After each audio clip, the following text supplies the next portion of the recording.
Dakle, evo, 14 sati i 15 minuta i sa nama je u studiju Valter, dakle, polusat istine, polusatna epizoda, special, kako se to veli, ono, iz neba pa u rebra. Da. Kako god. Dobro, i kaj ima novo u OPPT-u? Pa najveća novost je to što smo prešli sa besplatne platforme WordPressa, koji je bio kao blog, na pravu web stranicu oppthrvatska.org. Da, vidio sam stranicu, meni se stranica jako sviđa. Pa je, evo, ja bih posebno ovom prilikom zahvalio hakerskoj ekipi OPPT-a, sve redom sjajni momci na čelu sa Tomislavom koji su odličan posao napravili sa tom web stranicom. To je sad više manje posloženo onako kako bi trebalo biti. Dodat ćemo još nekoliko manjih detalja za koje smatramo da su bitni. Primjerice poseban drop meni koji će se zvati Republika Hrvatska DOO, jer smatramo da je to jedna od najvažnijih stvari sa kojima se ljudi trebaju upoznati. Ali to je više manje to. I evo zadnjih tjedan dana ili 10 dana bavili smo se sa updatanjem starih članaka koje smo napisali. Dakle, dodijelili smo im određene kategorije. Kategorija ima, ja mislim, jedno 15-ak. Dakle, bankarstvo i financije, korporacije, Republika Hrvatska, DO i tak dalje.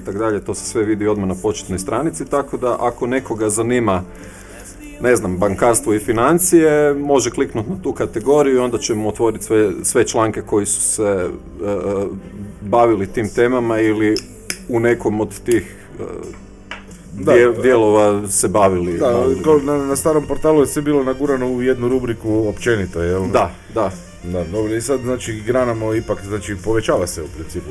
Pa je, članaka ima već negdje oko, ja mislim, blizu 300 koje smo napisali. Da, 300 članaka, raznih tema. Bilo je tu svega i svačega, ali mislim da smo zaista dali ljudima nekakvu dobru bazu, dobru podlogu za proširivanje znanja i možda čak još i ono što ja privatno smatram bitnim, proširivanjem svijesti o tome tko ljudi zapravo jesu. Tko i što. Ne. Tako je. Kako bi od nekud mogli krenuti, jel? Evo, mi koji smo to pokrenuli, godine smo potrošili, ne bih rekao potrošili, investirali u izgradnju tog znanja koje danas imamo i paralelno s tim je išao i razvoj naše svijesti. To je jednostavno proces koji traje, svi mi rastemo svaki dan i svaki dan naučimo nešto novo. Evo, Dražen je počeo sa Dinom Cliffordom, ja sam se pak držao Mary Elizabeth Croft i Veronike Chapman.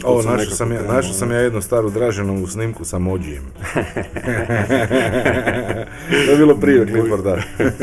A nije ti stara snimka, to ti je već snimka kad se Dražen upoznao sa OPPT-om, jel? I kad je isto naletio preko baš tvog radija, ti si prvi objavio ona prva template pisma, znaš, to ti je bilo negdje u tom razdoblju. Marko dofurao, ne? Tako je, da.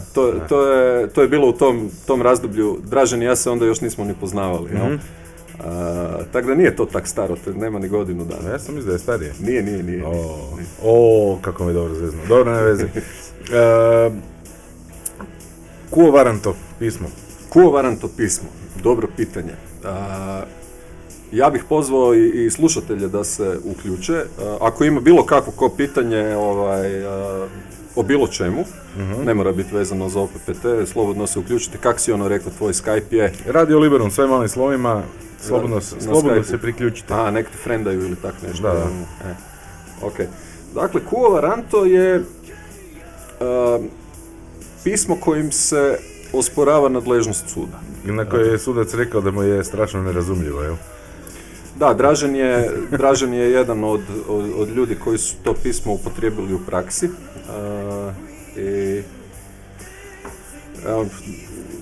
Nekoliko nas ga je poslalo za razno razne stvari, neki čak i prije Dražena, ali Dražen nije jedini koji je dobio nekakav odgovor na to pismo.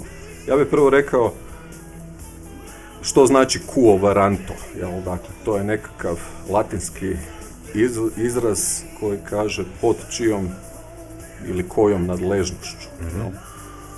Dakle, naslov tog pisma je, čini mi se, pismena naredba quo varanto za utvrđivanje nadležnosti, ne znam, tog i tog suca, imenom i prezimenom i tog suda, suda nazivom. Jel? Pa rekao bih da je to pismo je imalo vrlo zanimljiv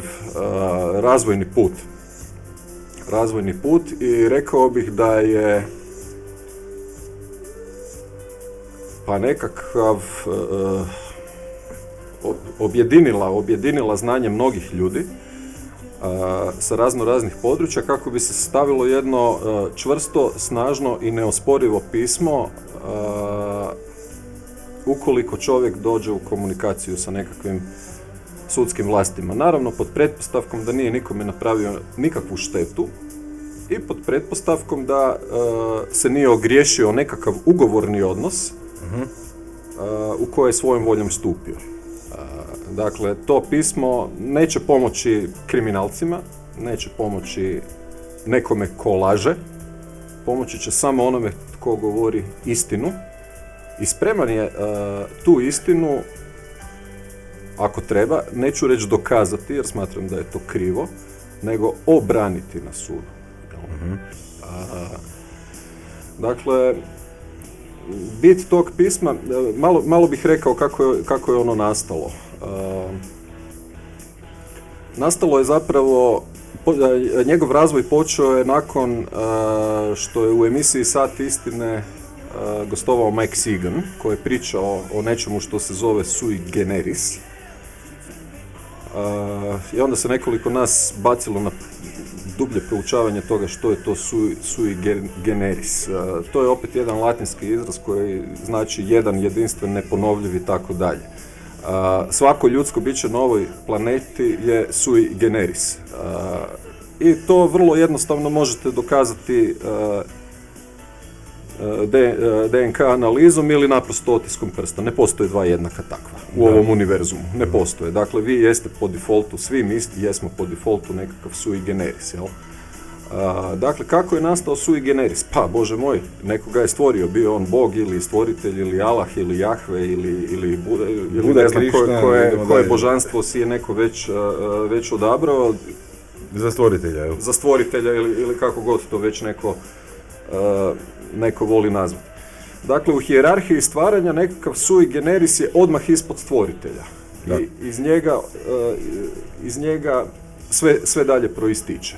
I evo, kako je današnji svijet u kojem živimo nekako naopak i ljudi su uslovljeni, kondicionirani od malih nogu prihvaćati nekakve autoritete tipa, ne znam, svećenik, sudac, roditelj, učitelj, profesor, liječnik, ovaj, ona i tak dalje. Onda nekako ljudi po defaultu misle da netko ima nad njima nadležnost, a zapravo nema, osim njihovog stvoritelja, tko god taj njihov stvoritelj bio. Da. I kako iz čovjeka sve proizlazi, onda nemoguće je da neki entitet koji je stvoren od čovjeka, primjerice, ne znam, neka institucija ili država ili bilo ko drugi, ima nad njim nekakvu nadležnost, osim uz suglasnost tog ljudskog bića. Dakle, to je evo ukratko. Onda dolazimo do sui juris. Dakle, u tom trenutku je napravljeno nekakvo prvo pismo sui generis, kojim je izazvana jurisdikcija jednog suda i koje je nakon toga evoluiralo u taj quo varanto, jel? Mm-hmm. Dobro, a sui juris, što znači točno? Sui juris znači da Prema mom shvaćanju je nešto u stilu da sam ja sposoban brinuti se samo sebi. Tako je, dakle, da si se sposoban brinuti sam za sebe i da si sposoban brinuti se za svaki aspekt svog života i da nitko umjesto tebe ne treba, niti ne može odlučivati umjesto tebe o bilo čemu. Oho, imamo goste. Pričaj ti, doću ja. Dobro, dakle, pismo sui generis je evoluiralo u to što smo i objavili na našoj stranici prije nekoliko mjeseci, u članku koji se zove, ekskluzivno kako osporiti nadležnost suda. I predložak tog pisma je objavljen tamo i možete ga na našoj web stranici potražiti, naći ćete ga, pročitat ćete ga, možda vam neće biti sve jasno, ali ja ću pokušati objasniti što to zapravo znači. Dakle, to pismo ima glavu, ima centar i ima rep, jel? Kroz naše emisije i kroz naše članke već smo dosta puta objasnili da sudovi ne mogu imati nadležnost nad živim čovjekom, osim naravno ako im živ čovjek to svojim pristankom, svjesnim ili nesvjesnim, ne dopusti. Da. Dakle, sve se bazira u stvari na volji čovjeka. Dakle, u tom pismu kao njegova glava bitno je definirati sebe kao živog čovjeka, jel? I to je u prvom dijelu tog pisma i napravljeno na vrlo jasan način. To se zanimljivo je, može se to napraviti na nekoliko načina. U principu, ukoliko se desi da dođeš na sud, možeš komotno reći, prije nego što počnemo, ja bih lijepo molio da mi kažete za što teretite moju fizičku osobu. Time si se već ogradio, dakle ne mene, nego moju fizičku osobu. S obzirom da ti uvijek pišu sve ono capitis diminutio maxima, ne? Pa je, gledaj, svatko će na sudu ko je proučavao ovu problematiku razviti vjerovatno nekakvu strategiju koja njemu najviše odgovara. Ja ne bi sad ovdje htio govoriti o tome ova ili ona strategija je dobra ili nije. Dobra strategija je ona strategija za koju se neki čovjek pripremio, koju je dobro proučio i kojom dobro barata. Jel? Sad ovo što si ti spomenuo, također, zašto ne? Ako znaš što pričaš. Jel? Da, naravno. Ako ne znaš što pričaš, bolje ti je da šutiš. Jer može ti se dogoditi nešto što neće biti ugodno. Jel? Da, zakopaš se, ne? Ako ne znaš kaj radiš. Tako da, ono što smo mi napravili sa tim pismom, dakle, nakon tog sui generis pisma, onog prvog, kontaktirao sam jednog svog prijatelja u Irsku koji je pa jedan svojevrstan ekspert sudski za sastavljanje razne dokumentacije.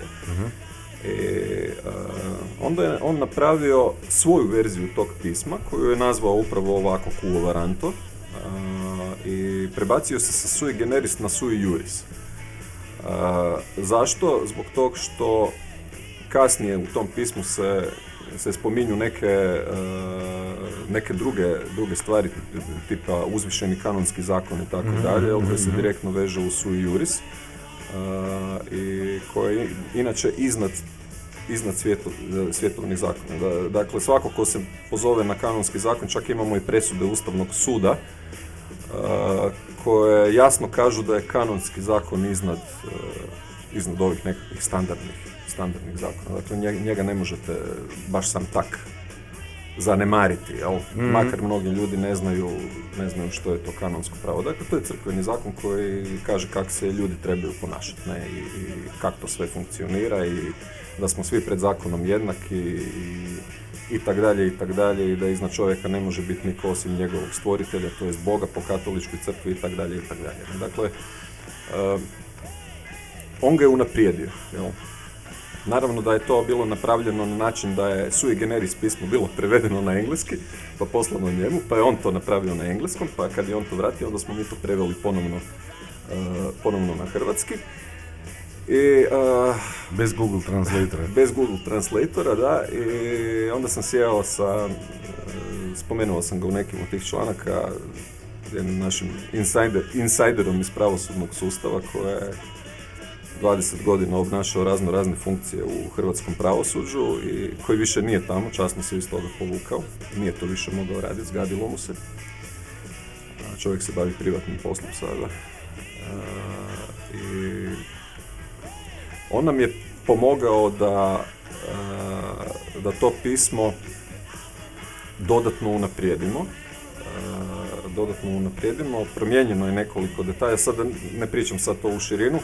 U svakom slučaju, uz njegovu pomoć to pismo je usavršeno do razine da kada smo pričali o tome,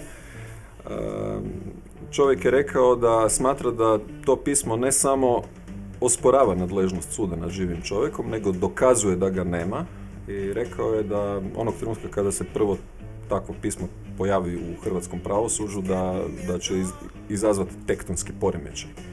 A pojavilo ih se sada već jedno 3 ili 4. Pa ja ne znam koliko. Znamo za ovo Draženovo koje smo dobili i nekakvu povratnu informaciju od toga. Ne znam koliko je ljudi to pustilo. Jesi li ti dobio odgovor na svoje? Ti si užbirao početkom listopada, studenog. Da, 4.11. ja? Ne, mislim da je bilo početkom 9. mjeseca. Kad sam uružbirao sui generis pismo. No? Da. Ne, 4.11. je bilo ono kaj si krenuo, pa si dobio poziv stani, nemoj još, ne? Da, ali to je bilo sui juris. Sui juris, to je bilo sui I juris. Nema odgovora ni na to? Ne, nema odgovora ni na to. Sad, gle, ne znam, razumiješ, možda bude poziv na sud, ja ću se tom pozivu vrlo rado odazvati. Ako ga bude. Ako ga ne bude, onda ćemo znati da sudac ne želi vjerovatno čačkati po tome, da to leži negdje u ladici i da čeka zastaru. Nemam pojma, bumo vidjeli, vrijeme će pokazati. Međutim, zanimljivo pismo je ovo Draženovo pismo. Objavio je Draženi članak na tu temu. Dakle, on je dobio sudsku presudu koja je naravno potpuno izignorirala to što je Dražen poslao, dakle to njegovo njegov quo varanto. Međutim, presuda je donešena u njegovu korist. I Dražen je u članku objasnio svoje mišljenje oko toga, dakle više mu je to djelovalo kao nešto ok, evo ti to, ali da previše ne čačkamo po tome. Međutim, na kraju pisma je bila jedna ružna stvar koja se meni privatno nije baš dopala, nije mi legla. Dakle, sudac je napomenuo onako u jednoj rečenici, sve to možete pročitati u tom članku na našoj web stranici, da je Dražen pisao toliko nerazumljive stvari da on zapravo uopće dovodi njegovu sposobnost da upravlja vozilom bilo kakvim, pa kao ne bi bilo loše da policija ispita njegovu mogućnost da li je on uopće sposoban upravljati vozilom. I to je ono što vidimo da se ljudima može dogoditi. To se dogodilo Marku Franciskoviću. To je ovo što se meni događa. Da? Pa da, meni ne mogu naplatiti i nemaju mi na osnovu čega naplatiti kaznu za onaj prelazak preko ceste, pa su probali sa vrijeđenjem službene osobe, pa kad to nije prošlo, sad više nije to, sad je već uznemiravanje javnog reda i mira, ne? Da, tak da, ali... Je li im se javni red i mir potpisao da si ti da, pa ja čekam, ne, znaš kaj, pustio sam Nikide, uopće neću odgovarati, čekam da dođe na sud. Baš hoću da dođe na sud, da ja dođem tamo i da se porazgovaram malo sa njima, da ih pitam. Evo, ne znam jesi primijetio, ja sam na stranici vlade Republike Hrvatske postavio 2 upita i nisam dobio odgovor, ali nisu čak ni obrisali. Ja mislim da su se malo ukenjali i da nemaju pojma kaj sam je napisao. A mogu ti pročitati, tako to pročitao sam. Pročitao si? Znam. Nisu obrisali, ali nema ni komentara. Ne? Da. Evo, da se vratimo samo na tu priču o tom quo varantu, dakle pismu kojim se osporava nadležnost suda. opet sam nakon toga, nakon te presude koju je Dražen dobio, razgovarao sa svojim insajderom iz pravosuđa, koji tamo više nije, jel? I rekao je, da, čuj, gle, to ti je standardna taktika. Kad ne znaju više što da naprave, onda počinju dovoditi u pitanje tvoju sposobnost za nešto, jel? To je ono... Dakle, on je lud, on nije u našem sistemu, ne? Da, luci, ili ne znam, nisi sposoban za ovo, nisi sposoban za ono, treba ti nekakav skrbnik i tak dalje i tak dalje. Dakle, kad nemaju više argumenata za bilo što, jel? Dakle, kada si ti zapravo već pobjedio, onda tog oni asa izvlače iz rukava i mogu eventualno pokušati na takav način ako ih taj čovjek baš tak jako žulja, jel? Pa ga žele maknuti kao što ih je možda Marko u određenom trenutku smetao pa su ga maknuli. Ne znam uopće kaj je s njim, on još uvijek zatvoren. Zatvoren je i evo, baš danas sam dobio poziv da izađem na molitvu za Marka Franciškovića, na kaj sam ja rekao da kakva molitva, ako će čovjeku pomoći ću mu konkretno. Ja ne znam, još nisam sreo nikoga ko mi rekao da mu je zubobolja prestala od molitve, tako da ne vjerujem da bude ga molitva izvukla iz ovog sranja gdje su ga metnuli. Ne? Da. Kao idemo moliti krunicu za njega. Ajmo skupiti lovu da neke napravimo konkretno, ajmo se skupiti, ajmo fight, idemo i potamaniti, ne? Ali molite, moj bogiki dragi, ne? Kad me se ne kuži. Ne znam, to meni nije jasno. Ja se baš ne bi išao tamaniti ni sa kime. Pa dobro, ne bi ni ja, znaš kak je meni? Meni ti u principu fuck off, ne diram vas, ne dirajte me, ne tražim ništa od vas, odjebite od mene i gotovo. Ali doslovce tak. I neću, ovi me stalno me jebu za i to mi je još jedna stvar. Prijava adrese, sad me i za to opet ganjaju. Ne? Ja im uporno govorim da ja živim u ovome tijelu, a da mi je adresa za korespondenciju ova. Ne? A oni uporno šalju na moju pravnu, to jest fizičku osobu, ne? Da. A nek šalju. Evo, mislim, ta iluzija se malo po malo raspada, ljudima je sve više i više jasno da su laži svuda oko nas ali ljudi su jednostavno otvorili su oči, otvaraju ih sve više i više ne gledaju onak samo napred, nego pogledaju malo lijevo, pogledaju malo desno, krenu se za čitav krug oko sebe i jednostavno te laži koje se nalaze svugdje oko nas raspadaju se pod pritiskom istine, ne može drugačije biti. Klimaju se noge. Klimaju se, jednostavno sve se klima zato što su ljudi počeli postavljati prava pitanja, jel? Počeli su postavljati pitanja, to je, svi su do sad, ja sam vidio samo ljude koji šute, pognu glavu i jebi ga ovrha, moram ja sad to, ne kuži uopće. Evo, kao što je pitanje sucu, dajte mi molim vas objasnite temeljem čega vi imate nadležnost nadamnom, jel? Ko vam je to dao? Ko vam je dao nadležnost nadamnom, budući da ja nisam, jel? Dakle, otkud vaša nadležnost proizlazi, jel? Na čemu se ona temelji? Kužiš? Da, kužim. I onda kad se ljudi, počnu pitati takva pitanja, onda obično ti krene kad pitaš takvo pitanje, klik, počnu ti se klikovi događati i onda skužiš, da odgovor mora biti jednostavan, jer istina je uvijek jednostavna. I pazi ti sad, ti postaviš pitanje na osnovu čega vi imate nadležnost i obično ti je odgovor, ali vi ste državljani Republike Hrvatske, ne? Pa odgovori mogu biti... Jesi li ti državljani Republike Hrvatske? Pa mogu... Ovako, Zvonko često zna napomenuti da treba proučavati engleski jezik što se tiče nekakvog pravnog jezika, jel? I zašto se na engleskom jeziku kaže, sud kaže court, jel? Court, dakle, zašto se u tenisko igralište kaže tennis court, jel? Zato što je to nekakvo... court room, igralište i tamo se događa određena predstava sa određenim glumcima koji su preuzeli određene uloge. Dakle, neko je preuzeo ulogu suca, neko je preuzeo ulogu tužitelja, neko je preuzeo ulogu optuženika, jel? I sad je bitno razumjeti pravila te igre i igrati po tim pravilima. Ono što se ljudima događa u sudnici vi mislite da ste došli u sudnicu ili na nekakvo igralište, tenisko igralište, mislite da ste došli igrati ping pong i odjednom se nađete u čudu kako ste izgubili tekmu, ne? Zato ste izgubili tekmu, zato kaj su oni igrali tenis, a vi ste igrali ping pong, ne? Evo, odgovor je toliko jednostavan. Tako da, meni je jako zanimljivo kad promatram sad ove te brojne slučajeve koji se pojavljuju u pojavnosti, ne, pa odvjetnici izlaze van. Mi ćemo ovdje na sudu dokazati nevinost ovoga ili onoga. Jel? Mislim, pazi, ali to je nebuloza. To je u startu nebuloza, jer ako ćemo i po tim zakonima svima, sad ko je nevin dok mu se ne dokaže suprotno. Onda, dakle, nije, ajde, ja ću se staviti u poziciju optuženoga. Nije na meni da dokazujem svoju nevinost, nego na tužitelju da dokaže krivicu moju. Upravo si mi uzeo riječi iz usta.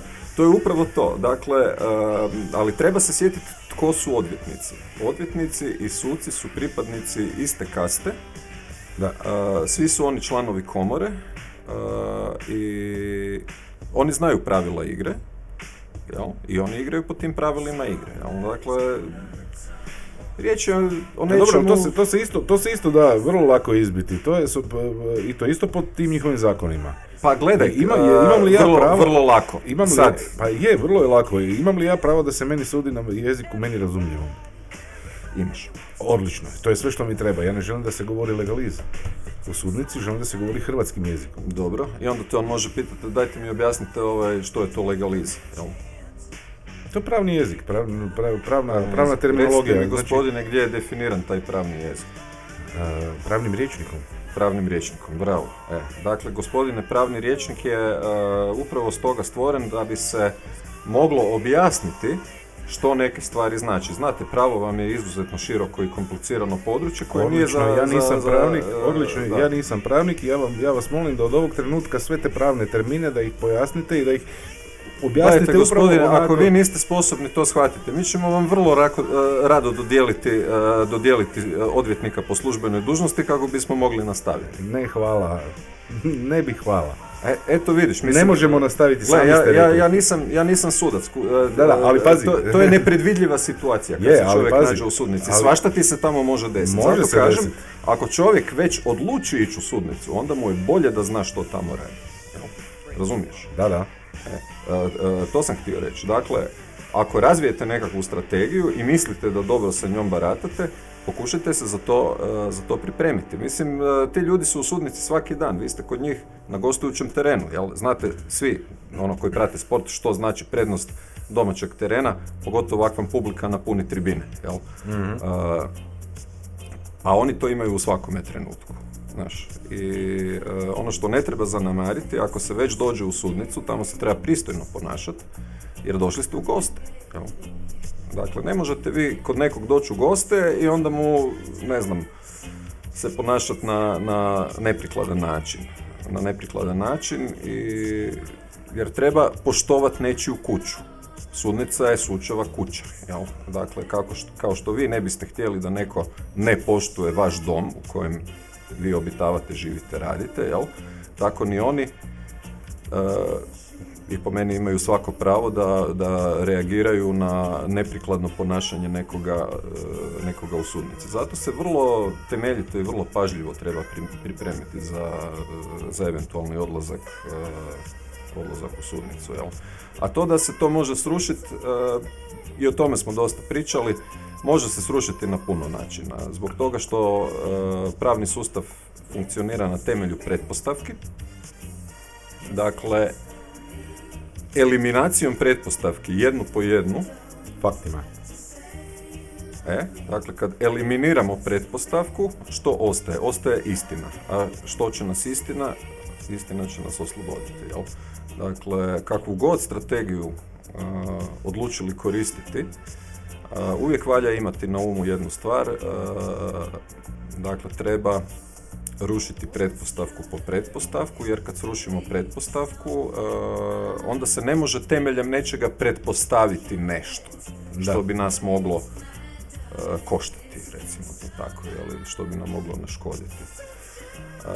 Dakle, da se vratim malo na sport, jel? Na pitanja treba odgovarati pitanjima, jel? Dakle, koliko god je to moguće. Svaki put kad vi izgovorite neku tvrdnju, jel, vi je morate obrazložiti i dokazati, isto kao i oni, jel? Dakle, ovo što si sad spomenuo, ti tražiš da se tebi objasni jezikom koji ti razumiješ. Na to i u njihovim zakonima svi imamo pravo. Pa ako smo već stupili pred njihov sud, gdje oni koriste te svoje zakone, uvijek se možemo pozvati na to pravo da se nama nešto mora objasniti jezikom koji mi ne razumijemo. Ako ne razumijete nešto, jel, pa onda se kaže ne razumijem, jel? Zbog toga i toga. Možete li mi objasniti kako to i to, jel? Možete pitati suca, ja ne razumijem kako je to moguće da ako sam ja izazvao vašu nadležnost, da vi smatrate da vi vašu nadležnost na neki način meni morate dokazati. Odakle ta nadležnost proizlazi, jel? Kako možemo nastaviti ako niste dokazali vašu nadležnost u ovom slučaju, jel? Nadamnom i nad mojom imovinom. Dakle, pitanje, jel? Ako na pitanje odgovorimo odgovorom, potvrdnim ili niječnim, to je kao da smo izgubili bod, jel? I naposljedku kad izgubimo 3 boda, izgubili smo i meč kao 3 seta, jel? Tako da treba biti izuzetno pažljiv oko toga što ćemo reći i što god nam nije jasno treba pitati, jel? Tražiti dodatna objašnjenja do onog trenutka dok vam to ne bude potpuno jasno, jel? I evo, to je otprilike to što sam htio reći o pismu za izazivanje nadležnosti suda. To nije nešto s čim bi se trebao čovjek koji zaista nije dobro proučio tu problematiku baviti po meni. Postoji knjige na engleskom jeziku koje se bavi sui juris problematikom. To se isto može pročitati, nisam siguran da smo stavili neki link na neku od njih, ali postoje na internetu, lako se može pronaći. Onaj ko je shvatio to pismo i doživljava ga dobrim i kvalitetnim, sigurno će krenuti u daljnje istraživanje da vidi malo kaj je to kanonski zakon, da vidi kaj je to malo kaj to znači sui juris, malo detaljnije objašnjeno nego što mi možemo ovdje sad napraviti u ovom vremenu. Može malo pogledati kakav je to motu proprio izdao Papa Franjo i kakvog to utjecaja ima recimo na suca ovdje u Hrvatskoj. Ajmo to malo pojasniti. Motu proprio u stvari 1.9. prošle godine je stupio na snagu, je li tako? Stupio na snagu, da, mislim da je izdan negdje u 6. ili 7. mjesecu. 7. mjesecu, nešto, da. I napisali smo, čini mi se, 1 ili 2 članka na tu temu. Koji u osnovi kažu viš ti kako je to teško uobličiti u riječi. Onako kako sam ja to shvatio je da s obzirom da je kod nas rimsko pravo na snazi, je li tako? U principu u Hrvatskoj. Što znači da su suci direktno pod rimskom kurijom, je li tako? Oni su u stvari pripadnici rimske kurije, na neki način. Pa... A Papa im je ukinuo imunitet svim pripadnicima rimske kurije. Ajmo se onda vratiti u 1200 i ne znam koju i na opet one papinske bule o kojima smo isto pričali. 1302. Da, Unam Sanctam Ecclestiam, gdje zapravo rimska kurija je nešto što upravlja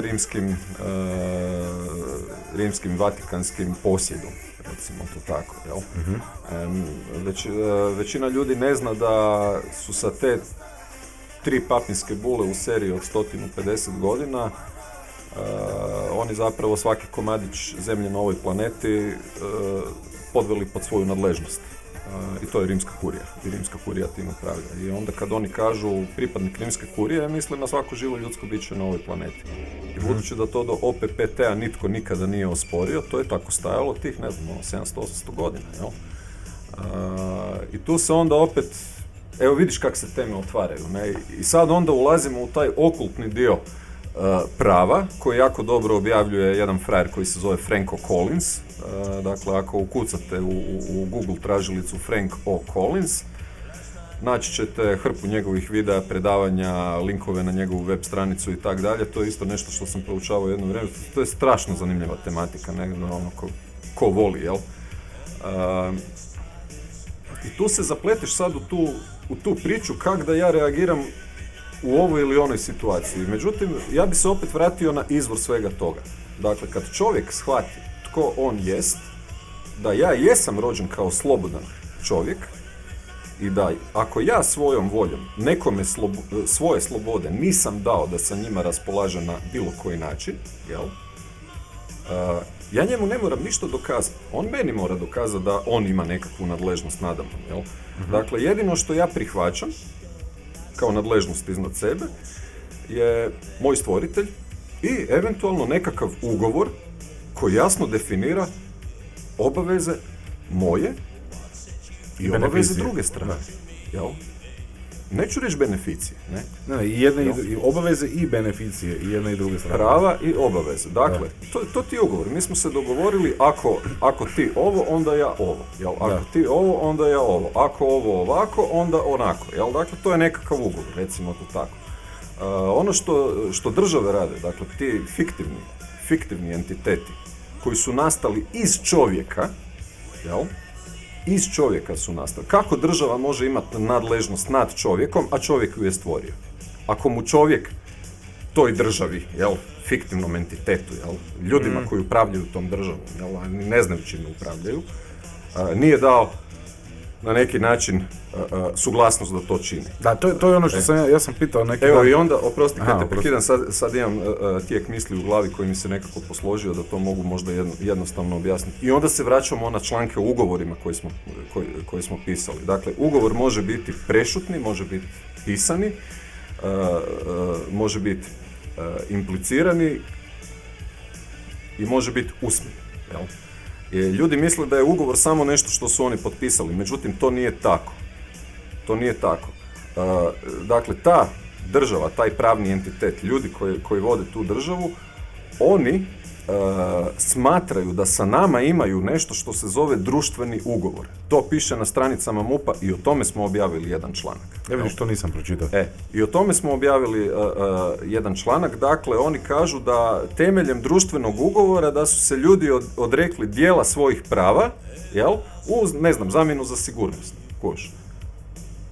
I Dražen je napisao jako lijepo taj članak i pita se, i ja se isto tako pitam, dajte mi ljudi, pokažite taj ugovor, potpisan mojom rukom s kojim sam se ja složio, jel? Temeljem čega vi smatrate da vi imate ugovorni odnos sam? I temeljem čega vi smatrate da sam se ja odrekao bilo kojeg od svojih prava? Ja tvrdim da nisam. I to je istina. A kako ćeš istinu osporiti, stari moj? Jel? Zato je bitno da ja njima ništa ne moram dokazati. Oni meni moraju dokazati. Jel? Da imaju ugovor, jel? I da imaju nadležnost. I odakle njihova nadležnost proističe, jel? Pa čovjek je, sve na ovom svijetu je stvorio čovjek, jel? Pa ne može nešto što je čovjek stvorio, stroj nekakav, imati nadležnost sa čovjekom, pa čovjek ga je stvorio. Sva vrijednost na ovom svijetu proističe iz čovjeka. Ljudi često imaju zablude o novcu. Čitao sam jedan fenomenalan članak nedavno o tome što novac zapravo jest. Jel?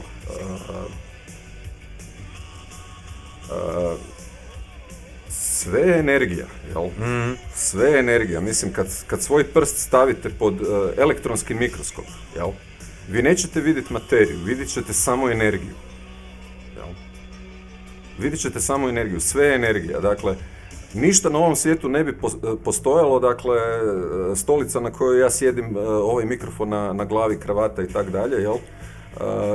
Ništa ne bi postojalo da to živ čovjek nije osmislio, napravio, uložio energiju umnu, fizičku, resurse ovakve, onakve, da bi to nešto napravio. Ništa od toga ne bi postojalo. Sve je energija.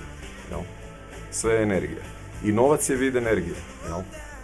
Ali što je pokriće za taj novac? Ništa. Bilo je zlato. Ništa nije pokriće za tu energiju. Mislim da današnji monetarni sustavi na svijetu su potpuno izokrenuti, totalna su laž i o tome smo puno pisali na našoj stranici, neću sad opet dobro, otvarati još jednu temu. To je u ovome, u Zeitgestu lijepo objašnjeno. Da, ali pokušat ću pronaći taj članak koji sam spomenuo o novcu i energiji. Čak ga ne moram ni čitavog prevest i neću to raditi, nego samo taj pasus koji to jako, jako lijepo objašnjava na vrlo jednostavan način. Dakle, sva vrijednost leži u ljudima i to je i ono što je OPPT u svojim UCC dokumentima vrlo jasno naveo. Sva vrijednost je u čovjeku i sva vrijednost iz čovjeka proizlazi. I kad pitate bilo koga na cesti, jel, koliko vrijedi ljudski život, jel? Svi ću vam reći da ljudski život, da se ne može izmjeriti nikakvom vrijednošću, da on jednostavno nema te cijene, jel? Osim ako naletiš na psihopatu ili sociopatu nekoga. Da. Koji ćete reći kao za 200 eura i nema beda. Krkne za 200 eura. Ali evo, recimo svatko zdrav će reći da se to ne može izmjeriti, jel? Da. I to je zaista tako. Tako da, evo, vratio bi se na to, ne moramo znati ni hrpu tih zakona, ne moramo znati kako se nositi sa time, ali ta svijest o tome da mi jesmo slobodni ljudi, da smo se takvi rodili i da ne postoji nikakva nadležnost iznad nas, ona će nas voditi do informacija. Dakle, informacije će se nama same pojavljivati onako kako smo ih spremni prihvatiti. I razvoj svijesti, po mom vlastitom mišljenju, privatnom mišljenju, je najvažnija stvar na koju čovjek može raditi na sebi. Nije bitno da znamo sad stotine zakona, da znamo u detalje kako bi se mi trebali ponašati u sudnici ili u ovakvoj ili onakvoj situaciji. Treba znati tko mi jesmo i što mi jesmo i biti u istini. Jer kada smo u istini, onda smo u skladu sa zakonima univerzuma, a kada ste u skladu sa zakonima univerzuma, onda vam je univerzum saveznik u čemu god sudjelujete, što god radite, jel? Pa di ćeš moćnijeg saveznika od čitavog univerzuma, mislim po nekakvom mom razmišljanju. I vjerovatno i zato kada se čovjek na taj način odredi umno, emocionalno, psihički prema nekim problemima koji mu se događaju sa institucijama s kojima je stupio u interakciju u određenom trenutku, onog trenutka kad povisi svoju svijest na razinu da zaista shvati da se s njima ne treba boriti, jel?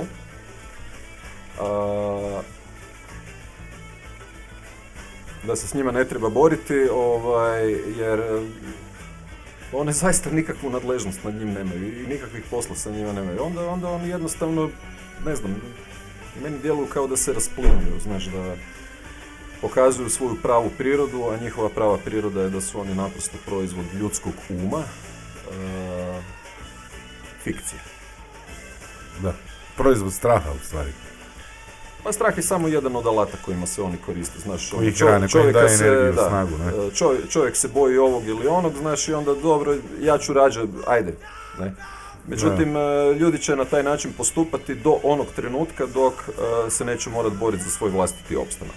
Ja se nadam da će se ljudi probuditi prije nego što dođu do te točke, jer kada dođu do te točke, onda obično kreće nasilje, što danas možemo vidjeti posvuda po svijetu. Dakle, kad ljudi više nemaju nikakvog izlaza ili ga ne vide,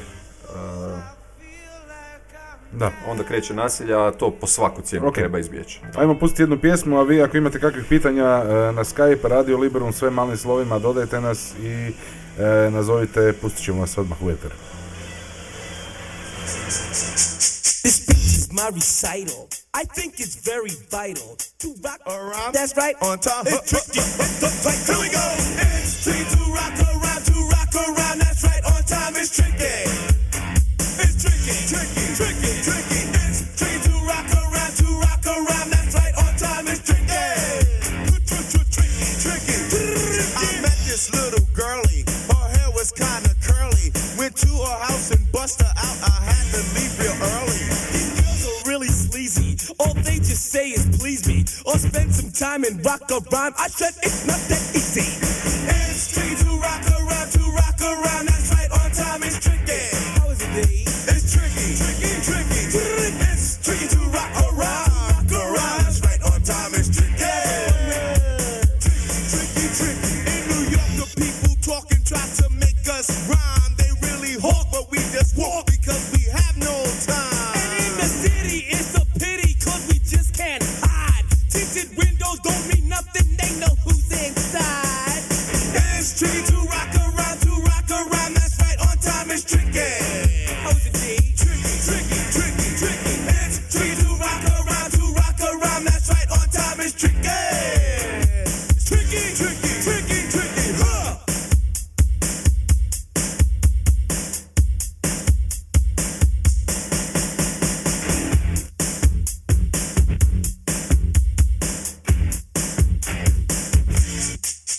When I wake up, people take up mostly all of my time. I'm not singing funky, bringing, cause I make up a rhyme. I'm not bragging, people nagging, cause they think I'm a star.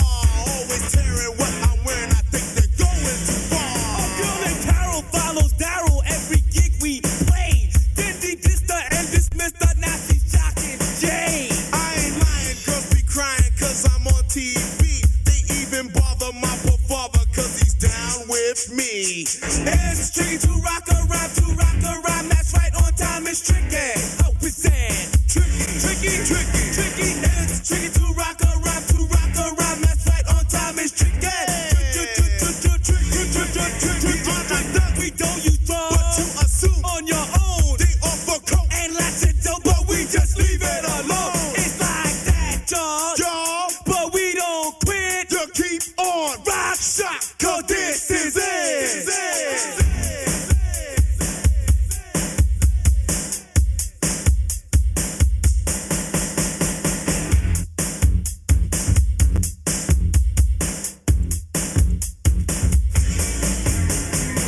Evo nas nazad, a vas nema. Dakle, očito ili nemate Skype ili kaj ja znam, ili nemate kaj pametno zapitati, ili smo mi predobri, previše toga smo rekli, pa mi je sve i onak dovoljno jasno. Ne? Ili smo možda dosadni.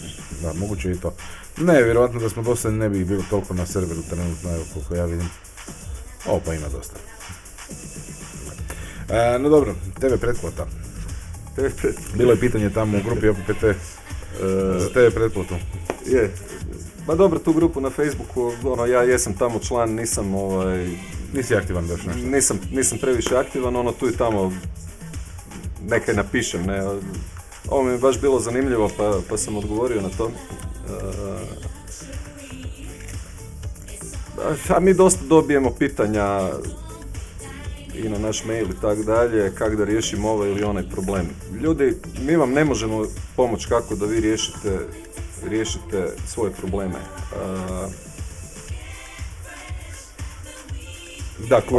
Ono što mi smo napravili, mi smo zaista ta naša kombinirana znanja koje imamo, mi smo skoro sve stavili na našu web stranicu. Jel? Dakle, ako je neko ljen da prouči to što smo mi tamo stavili na stranicu, mi ne možemo jednostavno ljudima rješavati probleme. Ljudi zovu zbog parkinga. Došao mi je jedan mail bio, čovjek pita, zamisli ti ovo. Čovjek pita, ne znam, prošao sam kroz crveno svjetlo, brzinom 110 km/h, snimila me kamera od ostraga, auto je bio na firmu, firma je dobila upit ko je vozio auto, javili su da sam ja vozio auto, što ja mogu napraviti, a da ne dovedem sebe u nezgodnu situaciju u odnosu na firmu. Plati kaznu. Ja sam mu napisao upravo nešto tako slično. Mislim, ako si zastra, onda i riješi to, ne? Jer ljudi koji se neodgovorno ponašaju, evo, vjerujte mi, ja vozim sve više i više po tim nekakvim propisima koji su napisani tamo na cesti. Ne, mislim, to ne znači sad da tamo u zavoju na otvorenoj cesti gdje piše 40, da ću voziti 40, ali razumiješ kaj hoću ali reći. nećeš 95 mislim, proletit, ponašaš se odgovorno na cesti. Posebno ako si, ne znam, u gustom prometu ili u blizini škola ili vrtića i tak dalje. Naseljeno mjesto. Pa mislim, ljudi moraju biti svjesni da ako nekome naprave štetu, ako nekoga ako štete nečiju imovinu ili ga ozlijede ili ne daj Bože nešto gore od toga, mislim, ja ne znam što bi rekao na to, jel? To je neodgovorno ponašanje i ja bi osobno takve ljude vrlo rado strpao u zatvor koji takve stvari rade, jel? Pa bila ta država fiktivna ili ne bila, fučka mi se živo, jel? Dakle, ljudi se moraju naučiti odgovorno ponašati, jer to i jest ono što jest bit slobode, jel? Dakle, sloboda sa sobom nosi nešto što se zove puna vlastita odgovornost. Ako niste spremni to onda ne možete biti ni slobodni. Nositi na svojim leđima, ne možete biti slobodni, niste slobodni, jel? Onda niste u istini, u laži ste, onda samo gledate kako da se izvučete iz ovog ili onog, ne? I izgubit ćete 100% na sudu, uvjeren sam u to, zato što niste na strani istine. Na strani istine, tako je. Tako da, ne znam, svakakva pitanja dolaze, kako riješiti parking, kako riješiti ovo, kako riješiti ono. Gledaj, mislim, ako si ušao na parking i nisi ga platio, ti čim si ušao, ti si pristao na ugovor. Evo, recimo, ja imam slučaj, ja jesam odgovorio Zagreb parkingu. Inače plaćam parking. Dakle, odem negdje u grad, sparkiram se, platim parking, jel? U ovom slučaju koji imam sa njima, ja nisam vozio auto je vozio netko drugi, jel? I zaboravljen je bio, parking nije bio produžen, jel? I nađena je naravno njihova dnevna karta ispod brisača i na to sam reagirao. Zašto? Zato što sam u istini, jel? Ja nisam vozio taj auto, niti sam ga tada tamo parkirao, jel? Ja sam njihov zahtjev osporio i mislim da sam ga osporio na vrlo kvalitetan način. Dakle, ljudi koji imaju takve nekakve situacije, ne znam, nekima možemo pomoć, nekima ne možemo pomoć, nekima ne želimo pomoć, jel? Naglasio bih i to. Ali evo, bilo je, ne znam, danas ili jučer bilo je jedno zanimljivo pitanje u grupi, neko je stavio link, čini mi se, na 24 sata, bio je neki članak u TV pretplati kao svi plaćaju, čini mi se, osim 100% invalida i tako dalje, da su vrlo agresivni i tako dalje. Kao kako riješiti recimo taj problem. Pa evo, pod pretpostavkom da, ja mislim da je najbolje nemati televizor uopće. Televizor je kutija za pranje mozga. Da, veš mašina. Da. Ali evo, i ne znam, odgovorio sam čovjeku, mislim da je u prvom trenutku to shvatio kao za frkanciju, ali ja sam vrlo ozbiljan bio oko toga. Ne znam, napisao sam nešto u smislu kaznom, prvo odeš na Hrelić, kupiš neki neispravan televizor za par kuna i onda ga HP Expressom ili nije bitno. Kurirskom službom nekakvom pošalješ na HT, jel? Uz još ono nekakvo popratno pismo gdje im kažeš, evo, pokvario mi se televizor, kako bih mogao nastaviti plaćati vama pretplatu, evo, predlažem da mi pošaljete novi televizor, šta ja znam, evo, minimalne dijagonale 82 cm, jel? Kako bih mogao nastaviti plaćati pretplatu, jel? I sad naravno nakon što oni ne pošalju televizor, a vi ste njima vratili, jel? I valjano ste ih obavijestili da više ne koristite njihovu uslugu, oni vam nisu odgovorili na vaše pismo sa novim televizorom, to znači po meni da su se oni suglasili da vi njima više ne morate plaćati njihovu uslugu zbog toga što je ne koristite, jel? Zašto biste plaćali nešto što ne koristite? Ovo mi je sad povuklo, ovo mi je mala digresija, ali Zagreb parking, evo da se vratim malo na Zagreb parking. Ajmo postaviti hipotezu. Uredno si parkirao si, platio si parking vrijedi. Znači parking karta ti vrijedi i neko ti provali u auto. Dobro? Da li Zagreb parking odgovara za to? Ne. Zašto ne? Koja je poanta onda plaćanja parkinga? Kako ćeš ti dokazati da si ti auto parkirao upravo tamo? Jel? Pa ako ti neko provali i ukrade ti, ne znam, kazić iz auta. Bubam sad, bez veze, ne? Vidiš, opet se vraćamo na ono, jel, dakle, ako ti od njih nešto tražiš, jel, onda ti trebaš dokazati da ti na nešto imaš pravo, jel? Jasno mi je. Dakle, dokaži da ti je provaljeno na njihovom parkingu, jel? Platio sam mobitelom, recimo. Ja nisam pročitao čitav taj njihov pravilnik o naplati parkinga, ali siguran sam da su se u njemu ogradili od recimo takvih nekakvih stvari, a riječ je o nečemu što se zove aneksioni ugovor, dakle ugovor koji se ne može mijenjati, jel? I oni smatraju da samim činom parkiranja vozila na obilježeno parkirno mjesto, da ste vi prihvatili sve uvjete tog ugovora, aneksionog ugovora, koji je objavljen, ne znam, u Zagrebačkom glasniku ili kako se već te novine zovu. Jel? Tako da mislim da ne mreš tu apsolutno niš napraviti. Mogao bi, recimo da imaš video snimku, jel? Da je nešto na osnovu koliko kamera ima u gradu, sigurno. Da, imaš li dostup tim kamerama, razumiješ, mislim, to je tako jedno sklisko područje da ne bi uopće to previše komentirao. Ne? Da. Ali je za zapitat se, otkud njima u principu onda pravo da uzurpiraju sve više i više tih javnih površina i pretvaraju ih u plaćene parkinge, ne? Pa to je jedno od pitanja koje sam postavio u svom odgovoru na njihovu dnevnu kartu. Da. Između ostalog. Ne baš tim riječima, ali slično. Da, dobro. Znači da se u nekim stvarima slažemo. Gle, mislim, a tu uvijek postoji nešto što se po meni, dobro, ja imam malo više godina od tebe i tak, drugačiji životni put. Različiti smo, sui generis i ti, jel? Ti razmišljaš na jedan način, ja razmišljam na drugi način. U nekim stvarima se slažemo, u nekim stvarima se ne slažemo. A ja, ne znam, često razmišljam u okviru nekakvih pojmova kontrole štete, znaš, da li ću napraviti nešto ili neću napraviti u smislu vremena, znaš, da li će mi to uzeti, da li ću time dobiti nešto više nego što bih izgubio utroškom vremena da se s nečim idem zajebavati, znaš.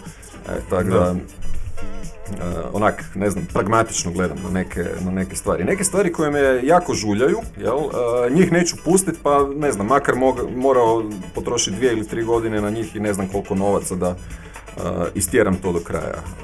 Dakle, kad treba biti tvrdoglavi i onda jesam tvrdoglav i idem do kraja, kužiš. Ali neke stvari, znaš, kaj jebate, platiš parking i kužiš. Ne da mi se dopisivati svako malo sa nekima. Ne? Već dosta dugo ne pišem pisma jer ko prvo nisam kriminalac, ko drugo ne ulazim u konflikte ni sa kime. Razumiješ, ne znam. Ne radim sranja okolo po cesti, ne smetam susjede, ne trčim golf po cesti i tak dalje i tak dalje. Ne, tak da, Dobro, to zadnje se meni zna još uvijek. Nego, kaj sam htio pitati,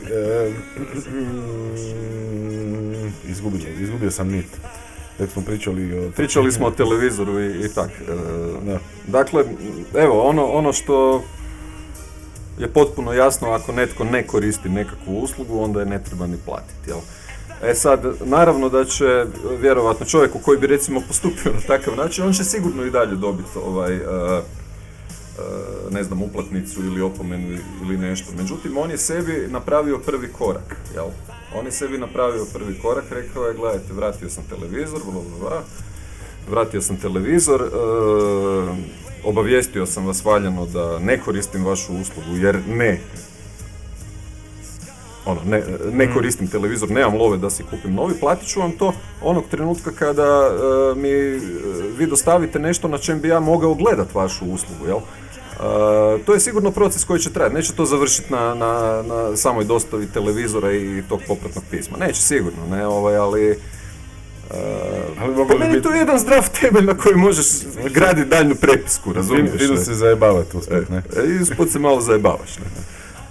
Tak da- Dobar, A s obzirom, moje privatno poligon za mišljenje, učenje, ne? s obzirom na kvalitetu programa koji nude, Oni bi trebali nama plaćati. oni bi nama trebali plaćati zapravo da, pod uvjetom da ja jako malo gledam televiziju, tak da eto... Dobro, ali ajmo ovako, evo ima pitanje tu, inbox mi je stiglo. Kaže ovako, veliš, čekaj malo, veliš, šta moja televizija, kao moj TV prijemnik i antena ima sa Hrvatskom radiotelevizijom? Nema apsolutno ništa. Eto, dobio si odgovor. Nema apsolutno ništa. To sam ja sam znao, još dok sam radio na OTV-u, znao sam otvoriti Ali i gledajte, kasatoru mislim, sa OTV-om. ako vas imaju zavedeno u svojoj bazi podataka, dakle, vi ste jednog trenutka njima dali nekakav pristanak i ako ste platili makar jednu jedinu ratu, jel, vi ste se uvukli u ugovorni odnos sa njima i vi imate ugovorni odnos sa njim. Dakle, ne treba razmišljati u terminima kakve moj televizor ima veze sa njima, ako ste ikada platili televizijsku pretplatu, jel? Zato što vi imate ugovorni odnos sa njima. Samim time što ste jednom platili, makar jednom platili televizijsku pretplatu, imate ga. I onda treba razmišljati u terminima kako da ja iziđem iz tog ugovornog odnosa, a ne u terminima kaj moj televizor ima i moja antena s Hrvatskom televizijom. Razumijete kaj hoću reći? Da, ja kužim.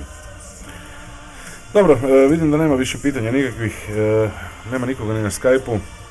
Ovo je na kraju ipak ispalo sat vremena, znači sat istine. Hoćemo lagano. Možemo se odjaviti. Evo, ja bih samo pozdravio slušatelje, zahvalio im i na pismima podrške. Dobivamo jako puno lijepih pisama i hvala svima koji su nam se javili na taj način i evo meni i drugima koji imaju pristup toj pisanoj pošti, zaista je jako drago i onak, znaš, dignete. Svi mi ovo radimo bez ikakve plaće i onako od srca i onoliko koliko možemo u datom trenutku i kad osjetimo potrebu nešto napraviti, onda napravimo. I kad uspoređujem našu, ja je volim nazvati edukativna platforma jer ona to zaista i jest, puno se na njoj može naučiti, oni koji su si dali truda da je prouče, sigurno će se sa mnom složiti. Rekao bih da je ta naša edukativna platforma jedna od najboljih edukativnih platforma koje se uopće mogu naći u svijetu. I zaista puno toga može ponuditi.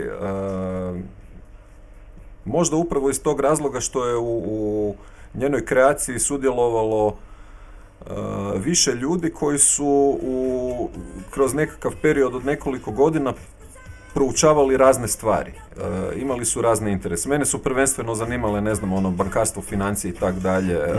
Dražena je zanimao Dean Clifford, Freeman i tak dalje. Zvonka su pak zanimale neke druge stvari korporativno vojnog karaktera, neke su zanimale više stvari duhovnog karaktera i nekako se sve to integriralo malo po malo u tu stranicu, u jednu cjelinu i makar su članci možda malo razbacani, ako krenete od početka, od prvog članka koji je objavljen tamo negdje u travnju prošle godine do danas, smatram da to ipak ima svoju glavu i rep i da se sa naše edukativne platforme jako puno kvalitetnih informacija može dobiti i evo, prije nego što završimo, samo bih pozvao još jednom slušatelje da ne vjeruju ničemu što smo napisali. Da, sve isprobajte sami. Isprobajte sve sami. Otkud vam garancija da ono što smo mi napisali ili rekli u radio emisijama koje se isto mogu poslušati, postoje linkovi na stranici našoj, ko vam garantira da je to istina? Provjerite sami, ako ustanovite da lažemo, svakako nam se javite. Eto, još jedna vesela vijest, Santos Banači je pušten na slobodu. Je, čuo sam, pročitao sam, da. Dobro, eto, to je bio taj special... Ipak je bio sat istine. Je, sat istine, sat i 4-6 minuta. Malo smo ga, kao pol sata, ne? Da, To je, evo vidiš. to je paradoks malo vremena, se- to je... Malo nama se je čovjek zabrvlja. prozujelo nam je brzo. A i meni isto, kad mi se jezik rasplete, onda ne znam stati kuda. Mogli bi ovo češće. Ništa, čujemo se i vidimo. Ok, ništa, hvala na ovoj prilici i pozdrav svim slušateljima.